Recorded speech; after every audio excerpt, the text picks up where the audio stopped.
देश में कोरोना महामारी से निपटने के लिए गृह मंत्रालय ने सभी राज्यों को आदेश दिए हैं और इस आदेश के तहत लॉकडाउन के दौरान ई कॉमर्स कंपनियों को छूट नहीं मिलेगी। उन्हें सिर्फ जरूरी सामानों की सप्लाई करने की इजाजत होगी। गैर जरूरी सामानों पर प्रतिबंध पहले की ही तरह जारी रहेगा। जरूरी सामानों को ग्राहक तक पहुंचाने के लिए उनके वाहनों की आवाजाही की अनुमति मिली हुई है और इस पर पाबंदी लागू नहीं रहेगी। यानी गृह मंत्रालय ने ये बात साफ करी है। आपको बता दें, जो गैर जरूरी सामान है उस पर प्रतिबंध पहले की ही तरह जारी रहेगा। जरूरी सामानों को ग्राहकों तक पहुंचाने के लिए उनके वाहनों की जो आवाजाही है उसकी अनुमति जरूर उनको दी जाएगी। जो पैसे पहले ही हो रहा था, इस पर पाबंदी लागू नहीं रहेगी।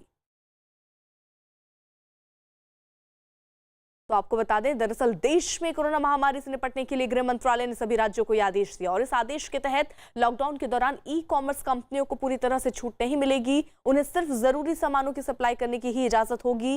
गैर जरूरी सामानों पर प्रतिबंध जैसे पहले चल रहा था वो अभी भी जारी रहेगा। जरूरी सामानों को ग्राहकों तक पहुंचाने के लिए उनके वाहनों की आवाजाही को हालांकि अनुमति मिली है और इस पर पाबंदी लागू नहीं रहेगी। यानी अगर जरूरी है और उसमें कोई वाहन उसकी सप्लाई के लिए जा रहा है तो उसे रोका नहीं जाएगा, इस पर पाबंदी लागू नहीं रहेगी। लेकिन फिलहाल जो गैर जरूरी सामान है उन पर प्रतिबंध पहले की तरह जारी रहेगा। तो लॉकडाउन में छूट इसमें नहीं दी जाएगी। गृह मंत्री ने ये राज्यों को आदेश दिए हैं महामारी से निपटने के लिए। एक ये बड़ा कदम। इस आदेश के तहत लॉकडाउन के दौरान ई कॉमर्स कंपनियों को पूरी तरह छूट नहीं मिलेगी। उन्हें सिर्फ जरूरी सामान की सप्लाई करने की ही इजाजत होगी।